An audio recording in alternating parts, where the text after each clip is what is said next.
stop till I wear the crown.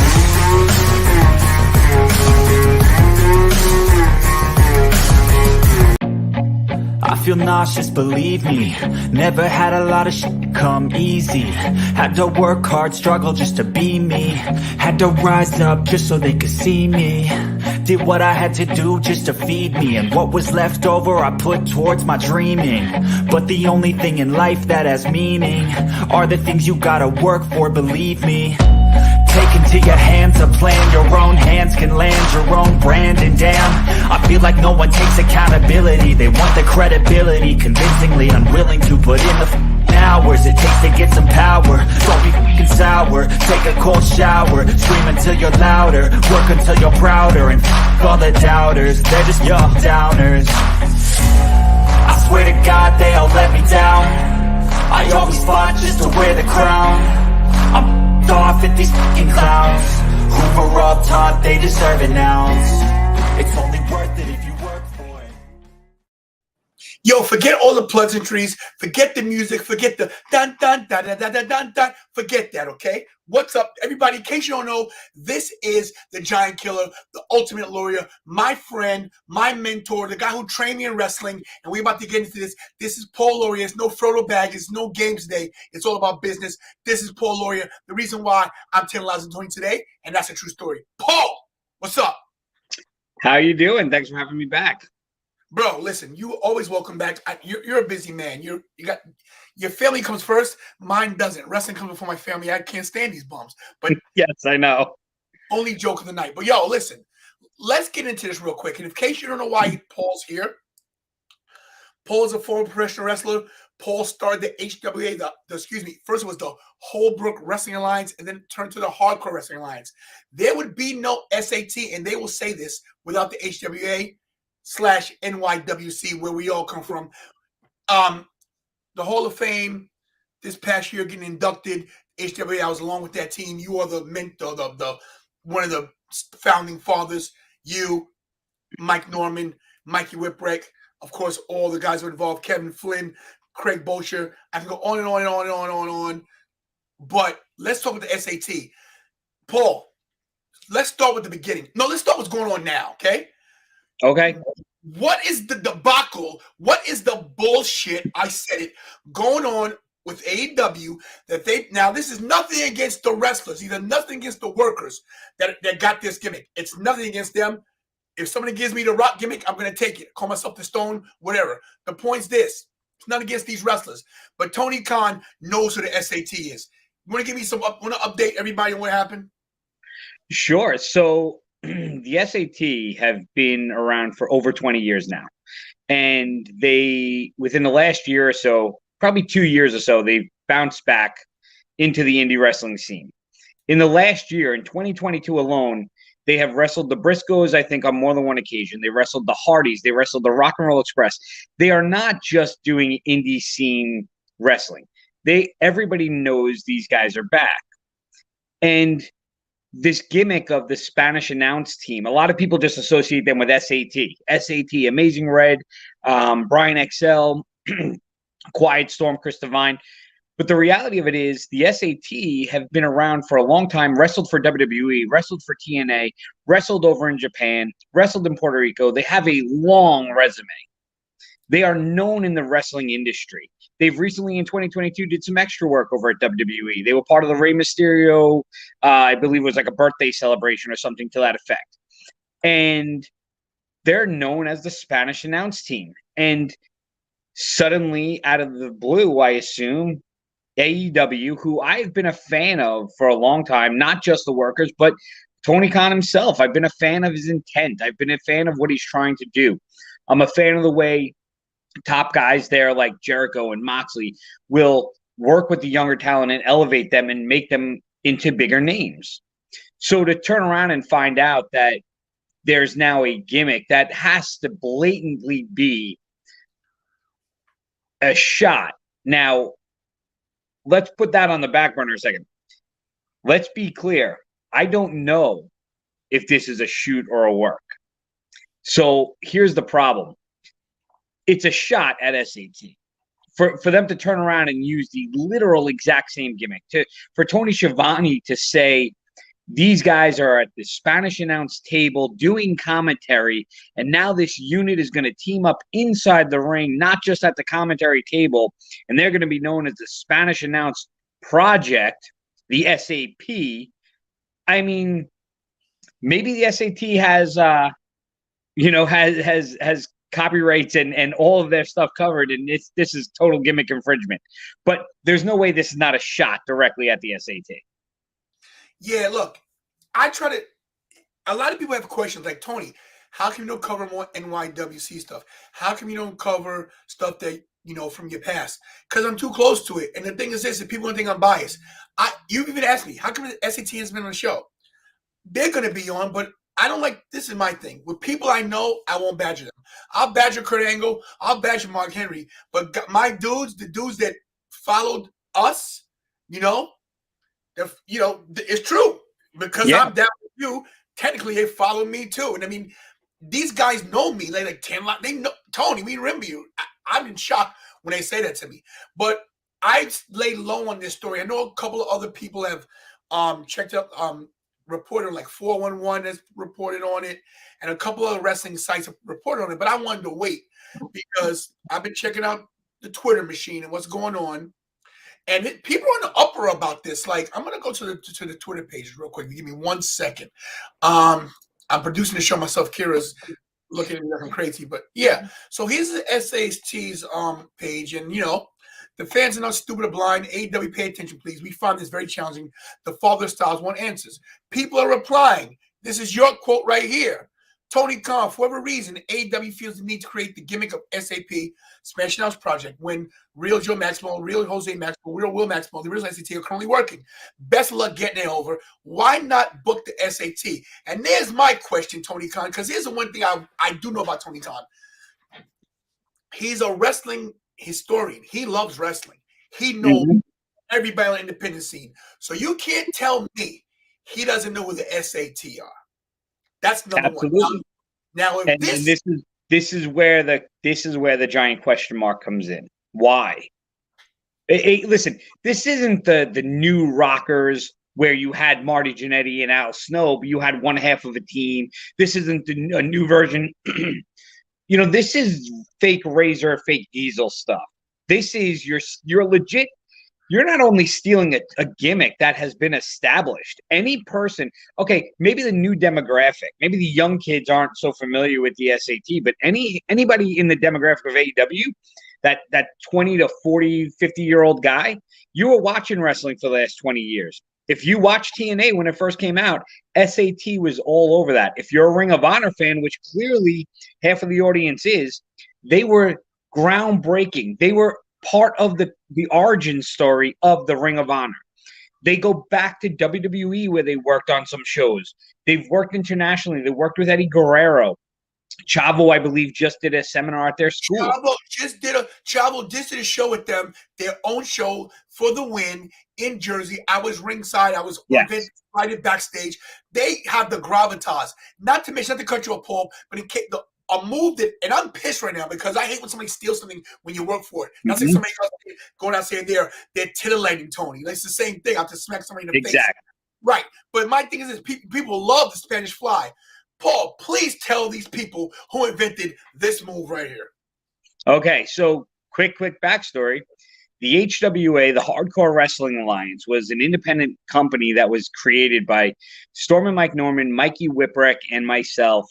It went from a backyard federation into a legit school/promotion in Long Island, New York, back in the mid to late 90s. We're talking 97, 98. Yes. Real fast story was after a show one night, we had a lot of ECW talent come in. We were very fortunate at the time because ECW had some money problems. I think that's pretty much been well documented by everybody. So ECW had some money problems. So the boys at ECW who were not contracted, they were not under contract there, they were looking for paydays. So what we did on Long Island was we started booking our shows on a Thursday night when these guys weren't already booked to work. And with Mikey, we had a contact. So everybody started knocking on our door looking for work because they knew they would get a payday. So we had a laundry list of incredible ECW talent. And let me just take a minute just to give a special thanks and a shout out to Spike Dudley, who was the first who made the jump over to help us out. So Spike came over. We had Little Guido. We had Big Sal. We had Balls Mahoney. We had Axel Rotten. We had Steve Corino. We had Just Incredible as the ECW champion in the HWA. So now that we gave a little backstory to HWA, so one night after a show, I see a pile of kids sitting over, in the chairs after everybody had exited the building and the show was over. A bunch of young, hoodlum-looking kids. And we're thinking to ourselves, here we go. Maybe it's another promotion. These kids are going to, maybe they flyered our cars out front, whatever the story was. Went over, introduced myself. These guys were very nice, and they said they were very interested in trying to come down and get some ring time, maybe possibly train. Those kids were Quiet Storm, Chris Devine, Amazing Red, Joel, and Jose Maximo. And the five of them would start coming down weekdays, weekends, doing everything. And they started to get in the ring and they started to train. And they were very green at the time. I mean, I think at the time they only wrestled in like an abandoned church, which is no different than us wrestling in a backyard. Except in the backyard, we actually built a ring. But the point is, they weren't formally trained. They came down, they started working with Mikey, they started working with us, and we integrated them into some of our shows. And the original story was, we had a gimmick that was going to be, why don't you start off by sitting at the Spanish announce table and do commentary? And the reason we did that was because anybody who ever watched wrestling in the 80s and the 90s, if you ever followed, before tables really became a thing, even if it was chairs they were using, wrestlers never took from the commentators, the English-speaking commentators. They would only break the Spanish announce table at ringside. So if you go back and watch WWF, if a table broke, it was the Spanish announce table. So our gimmick was, let's have these guys sitting there. And then on one of the shows, I don't even know, it might have been me and Storm and Norman were working a match. We dumped somebody outside the ring. They went through the table. And the response from S.A.T. was, instead of just being commentators, they got up and they beat the crap out of the guy and introducing them as they can work. We start bringing them in the show. And one of the things I loved about these guys was they loved working with everybody. They would work a lot with King Mega, NYWC, two-time Hall of Famer, 6'7" monster, right? And Mega's awesome. But they would work these matches with a contrasting style, and they were just so good. And one of my favorite things ever was they'd come in the back and be like, Paulie, we got to show you something. And I was like, I don't want to see it. I want to wait until the show, and I want to watch it live. And in 1998, I want to say it was, standing back out of the crowd in the back, looking through the doorway while the match is going on, I witnessed what is now known as Spanish Fly, the introduction of Spanish Fly, which was amazing. And, obviously getting the holy shit chance, never seen before, never done before. And I was there for the birth of the Spanish Fly. And my favorite term to use, and they all know it, is everyone in this industry prostitutes that move now. It is known as Spanish Fly. It is their move. They created it. Spanish Fly is a takeoff from Spanish Announce Team, the S.A.T. And they'll never get credit. They never get credit for that. I mean, come on. We see this move just as often as we see a super kick and a DDT now. It is oversaturated in the industry, but it's not about that. It's about the fact that they are the creators of this move. They've been around. They've made their mark. They're called the fathers of the style of today. They are one of the most innovative tag teams in the history of wrestling. And these guys have wrestled legitimately with some of the greatest tag teams known in this industry. And they deserve this credit. So for AEW to turn around, and I mean, it is literally a slap in the face. Unless, of course, we flip the script and say, is this a work? And Anthony Blackwell, one of the co-hosts of the show, says, what's the chances that this is work to bring them in? Exactly. And if you're going to do a work to bring somebody in, that is how you do a work. They're coming to New York in about 4 months, and it's going to be in their hometown. These kids being from Brooklyn and Queens, this is their hometown. It's a hometown show. And now you're going to turn around and you're going to have literally a gimmick that is, I mean, who am I to speak? But I'll say it out loud. It's almost a mockery. It's almost a parody. I almost can't take what AEW is selling right now as seriously. And listen, I have gone on social media. I have praised and Helico. I am a huge fan of the way that guy works and his style. Luther and what's the other guy? I'm not sure who's teamed up with him. The one with the mask that's in this thing. Not that big of a fan of. Don't really care. But let's be honest. This is not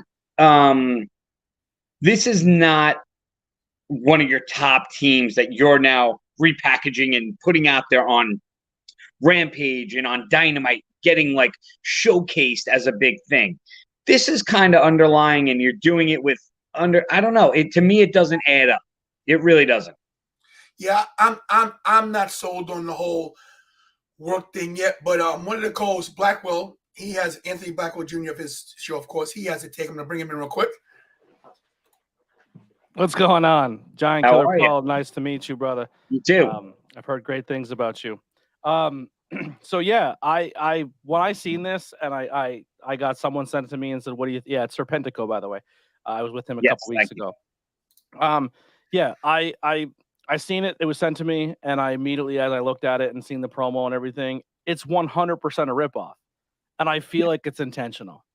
If you're on the Northeast Coast, which predominantly 85% of the AEW roster is all Northeast people, they're aware, very well aware of the SATs.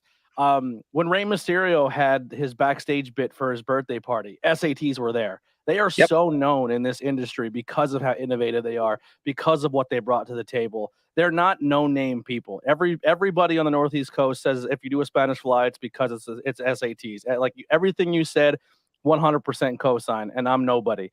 But when I look at it, it just looks like a blatant mockery ripoff. And then for them to go hard on social media saying like, we're suing, this is going to be an issue. And they pick 3 guys to do it. And this is not a knock to Serpentico or Angelico and Luther, but they're not main guys on the show. They're kind of guys that go to dark and take some wins and take some losses. So for the SATs to come in and get that nod, there are 3 guys that all can afford to take a loss and they'll be fine. And maybe it's a way to bring SATs in and be a part of AEW in some aspect. Listen, that's my take. It's very possible, and it's interesting you say about the Northeast because Tony had mentioned earlier about the NYWC, and the NYWC has an annual show called the Psycho Circus. Yep. It was originated in the HWA when we did the first ever Psycho Circus, and they've done it annually for 20 years. Well, in 2021, combined with the Psycho Circus was the NYWC Hall of Fame ceremony, and part of that Hall of Fame was the HWA company itself, along with the SAT, along with AEW superstar Tony Nese, who came from NYWC. On that show was Willow Nightingale, who's currently with AEW, John Silver, who's currently with AEW. Alex Reynolds comes from NYWC. Trent Beretta comes from NYWC, who's part of the Hall of Fame. The half the roster that comes from MJF, for instance, comes from Brian Myers' Create a Pro Wrestling. Brian Myers is a graduate of NYWC school. Yeah. These guys all know each other. They're all tied together. This isn't, to your point, this is not something that these guys, even in the locker room, are unaware of. And it wasn't an oversight. Yeah, no, it's not something I feel like if they did this, and blatantly disrespected SATs, there's just the 9 people alone you just said being back saying, yo, that's super disrespectful to the SATs. You know what I mean? And listen, I get it. We had an experience on that night of the Psycho Circus, and it's interesting to this point because what it turned out to be was a fairly big angle with big names. I believe it was MJF with Shawn Spears and Wardlow. Tony, you might remember this. Mm-hmm. And in a second, maybe I'll log off and I'll send you the picture that I have, and you can maybe show it. There was a pinfall in this match, the Psycho Circus. It's an elimination style match. And one of the pinfalls had a very specific way this guy was going to go out. Big Daddy Robert Franklin. He was going out a very specific way. And in the house at the Psycho Circus was MJF. Mm-hmm.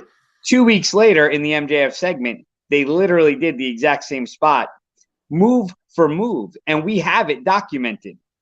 So to say that people aren't coming out and going back there and sharing their ideas is absolutely not uncommon. It's not unheard of. And again, taking a spot from an indie show is one thing, but taking a gimmick of a current tag team that's still in existence, that's been around for 20 years, that's established, and actually a very reputable team that has, they're not just an indie team. These guys have been around the block. They've been everywhere. That to me is just, it's either got to be a shoot or a total work. And to your point, getting some traction to see, hey, let's see how Tony Khan is very big on the surprises, but we all know sometimes it gets a little old with the lights out surprise. So you're trying to find new ways to introduce new talent. Is this a way to introduce new talent?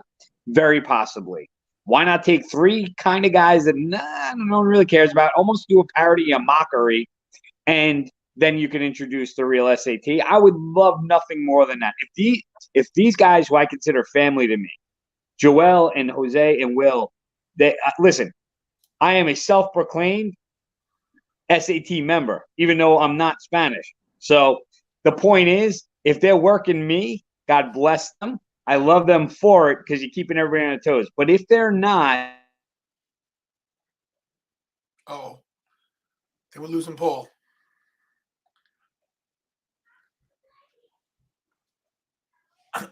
Yeah. So while we're waiting here, a part of me thinks it's just so blatantly disrespectful that it's not an oversight. Like, I just don't, and like you say, they're going to be in New York soon. My only thing is, it's probably going to be something we see on Dark Elevation or Ramp. Our Dynamo, our what's the other show that I don't watch? Rampage, the Friday night show, Rampage. Yeah, I don't know if it's a Dynamite moment, but I mean, AEW has been surprising us by, like, with the Willows and making a big deal about her signing and making a big deal about Action Andretti and stuff like that. So maybe the S.A.Ts are in that category where they bring them in and have that moment for them.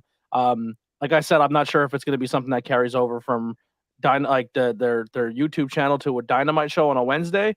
A way to find out is let's watch tonight. But it just seems to me like a too much of an oversight, especially to take, I believe, three guys who aren't Spanish. Because I don't think Serpentico is Spanish. I could be wrong. But I know the other, you know what I mean? Like, I don't know. It just seems too much like there has to be a moment in New York where like, if the New York crowd starts chanting S.A.T, like booing them and chanting "We want S.A.T," it's gonna happen. And right now is just getting the local people fired up so they go buy tickets when they come to New York, and they're gonna be loud and vocal like New York people are.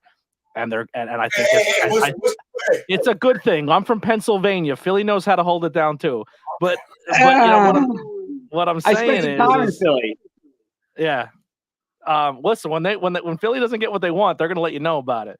They'll burn the city down. Ask Rey Mysterio when they didn't get Daniel Bryan, and ask Roman Reigns when he won the Rumble. But yeah, I think I feel like this is too much of an oversight not to be something for a payoff. Like I said, maybe not on TV on Wednesday, but I think this is going to be a moment for SATs, the SAT to get a moment on to possibly get signed to AEW. Paul, you want to explain these pictures right here? Sure. So if you look at the image that I sent to you, the bottom picture was taken Robert Franklin in the cause of it all, the fusion champion of NYWC, Joey Conway, who piece of shit, Joey Conway. I said it. Good. Joey Conway, a guy who's so good of a heel, you can build a company around him. Joey Conway, I've gone on record to say Joey Conway is, if I ever got back in the ring, Joey Conway would be the reason why I did it. He is an asshole. No secret about it. One of the biggest assholes I've ever met in my life. Yeah. But to the point that I'm saying is, in this match, Joey Conway finished this off with, picking up Big Daddy Robert Franklin, who's down on his knees with a chair, holding his head up before you finished him off with a chair shot over the head. And MJF was in the house for this show. And 2 weeks later on AEW is a top picture where Sean Spears lifts Wardlow's head up with a chair before finishing off the final blow. Is that a coincidence? I don't know. No. I mean, the picture speaks 1,000 words. So, and that is factual, and anybody can document the shows and look at the dates. NYWC has a show on, we have all of it. So that is just the way we know for a fact that when guys are on shows and guys get ideas, they go and they do these things, and they will take ideas. Listen, it's actually an honor in some people's minds. My biggest claim to fame is not anything I did in wrestling except having Dean Malenko steal a move I came up with. And it's not anything great, but Dean Malenko told me to my face, I'm going to steal that move, and he went and did it. I thought that was amazing, and it's a great honor sometimes for somebody to do that. Again, an established bigger wrestler taking something like that. This is not the same thing. This is not taking a move. It's not paying homage. It is not repackaging a gimmick. It is stealing an existing gimmick that they currently work today. They work every weekend. They're working, and like I said, I think it was a month or two ago, they're working Briscoes, and the Briscoes just worked for the Ring of Honor Tag Team Champions against, FTR, and won the belt. I mean, this is not an unknown tag team. They're an established team who's just got back on the scene, and they're making a lot of waves. They're in GCW. Tony's seen them more times. They're in the top promotions going on, and they're looking for a break, and they're looking for an opportunity. And for this, I truly hope it is a work, because if it is not, it's probably going to leave a bad taste in a lot of people's mouth. I want to give a lot of praise and props to the independent wrestling scene and the fan base, because this would be the, I believe, third time in a couple months where TV wrestling got a little too close to what somebody has established already on the independent scene, and the internet checked them for it and checked them for it hard. And it's not only awesome that they did it, but it's awesome that our independent scene is so good and getting so popular, and there's so much eyes on it that people can check TV. Yes. So Axum in NXT, immediately people like, bro, that's Razor Wing. Like, what are you doing? That was straight from a Chikara thing. He's still working. Your outfit looks exactly like him. When Sarah Logan came back, everyone's like, that's Max the Impaler. Change it up. You look too much like Max. And now that with this gimmick, it's awesome to see the independent fan base be vocal and be vocal enough that it's catching major waves on TV, on social media, and on this presence to really say, like, hey, we're not going to let this slide. Like, these are independent talent we care about, and this is going to be a big deal. Sure, and I agree with you. And to your point, this is what it's all about. If this is a work, I want everybody to get behind S.A.T, and I want this to be success for them. And if this is not a work, to your point, I want everybody to at least start getting behind S.A.T, so maybe they do get their shot and they get a call from somebody. Because with the other companies that are out there, these guys are. It would be a disservice to this industry for these guys not to be working on television sometime soon. They are innovative. They not only that, but they keep reinventing themselves as far as the moveset goes. They have years of knowledge with an experience with so many top names that they would be great as leaders in any locker room for younger talent. I spoke to Joel recently, and I even said to him at one point, I said, to a certain extent, I almost can't even fault some of the kids today for using Spanish Fly so often, because the truth of the matter is, if you take a Jungle Boy, you take a Sammy Guevara, you take a Darby Allin, I don't even know if these guys are old enough to realize where Spanish Fly came from. They created this move before these kids were born. So these kids came up in training just seeing it the way. I don't know who created the DDT. I don't know. I know Chris Adams back in the day did a super kick. I used to see that and think, oh my God, that's great. And then Shawn Michaels and so forth and so on. I don't know. But Spanish Fly has been tied to S.A.T. It was their move. It wasn't something that everybody else did. And then eventually it got out there. So I don't fault the kids or anybody for doing it. And I don't expect commentators to turn around and say, oh, that's a Spanish Fly created by S.A.T. I don't expect anything like that. But it's a point to show the relevance of this tag team. Because if you're a Tony Khan, if you're smart in this industry, you know where that move came from. And you know that you've got to say to yourself, you know what? These guys created a move that is now everywhere. It's on WrestleMania. It's on their AEW's biggest shows. Charlotte Flair, Sammy Guevara doing his own interpretation of it. I believe it's Frankie Kazarian does a version of it. I'm not a huge fan, but Frankie Kazarian, who happened to be in TNA when S.A.T was in TNA. These guys have all worked together a million times over. Mm-hmm. So these guys are relevant, and these guys definitely need to be out there getting some sort of TV time with some, or put into some kind of big company at some time soon. So for any of the fans who watch this show, if you're not familiar with S.A.T, get on them on social media, start following their stuff. So they're very vocal on social media. They post a lot of their matches. They're all over the place in the Northeast, so you can catch them live anywhere. Yeah. But you know what? Give a retweet, give a like, follow their stuff, and maybe somebody will recognize this stuff, because if it is work, I hope that in April when AEW comes to New York, that they get the response they deserve. I have one thing to add. That whole resume thing you just said. Another thing that makes them so amazing is they are so One second. Because I got something to break it. So this is from S.A.T. They just texted me. I don't think your microphone. You're using your laptop microphone, not your microphone in front of you. Uh-oh. Hold on. You have to go to your settings. But go ahead. We can hear you, but it's not your microphone plugged in. Tap on it. Nope. I don't see it. It's not even plugged in. It's not even there. That's on. While you're fixing that real quick, they are absolutely selfless too. Recently, I got to work. Tony was there as well, but they worked at Outbreak Wrestling, the Hamburg Fieldhouse, which is now AXW, and they worked three really good friends of mine, especially one guy who just had to get his complete knee redone, and he's probably been working on a torn ACL, MCL, and meniscus destroyed for probably 4 years.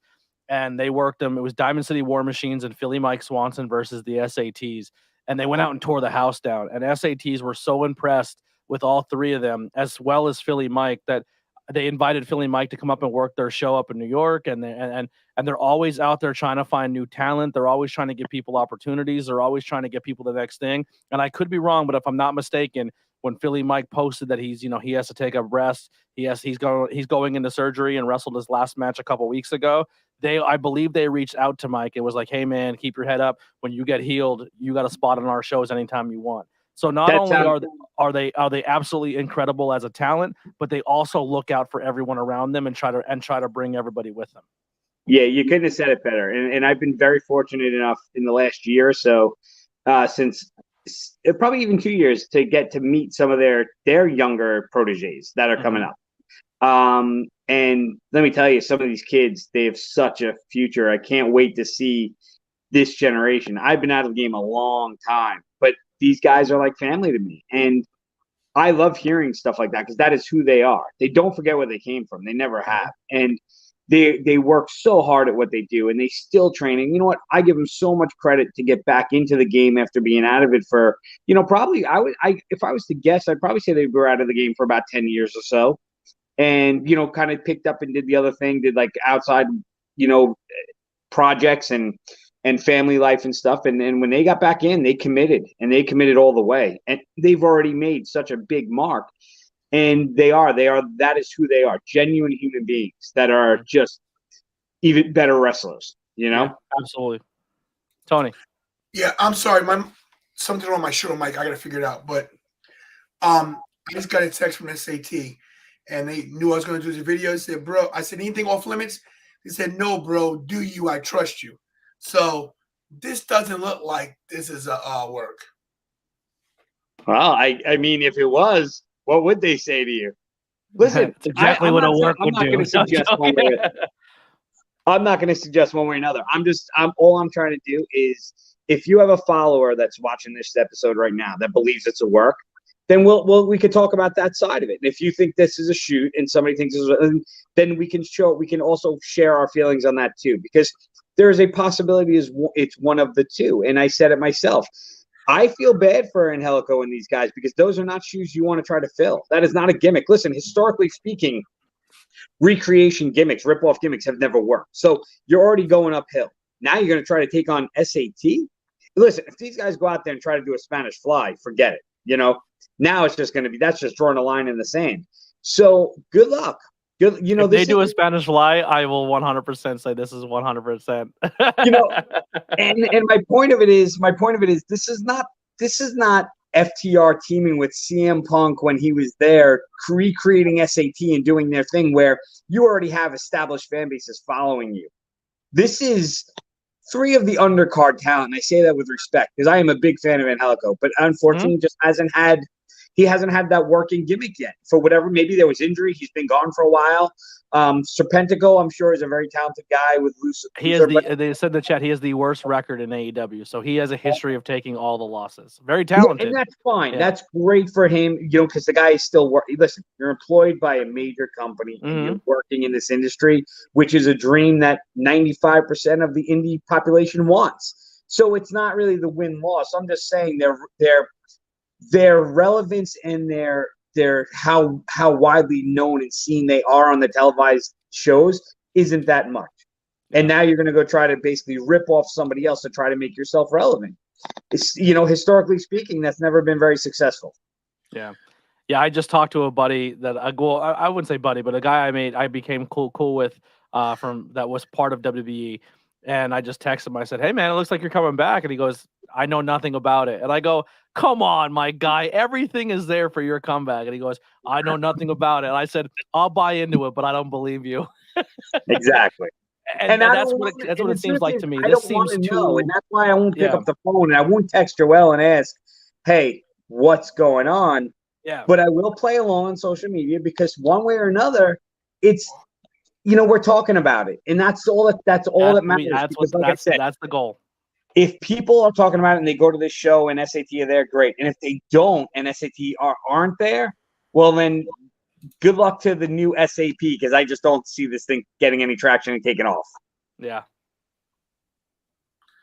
Can you guys still hear me? How are you doing over there? Yeah, we can still hear you, but it's just not coming from your mic. Yeah, something wrong with my mic. I'm gonna fix it. But listen, guys, I just want to tell you guys thanks. We're gonna get out of here because I have another show at 7:30 live. I have to go to the store. But S.A.T.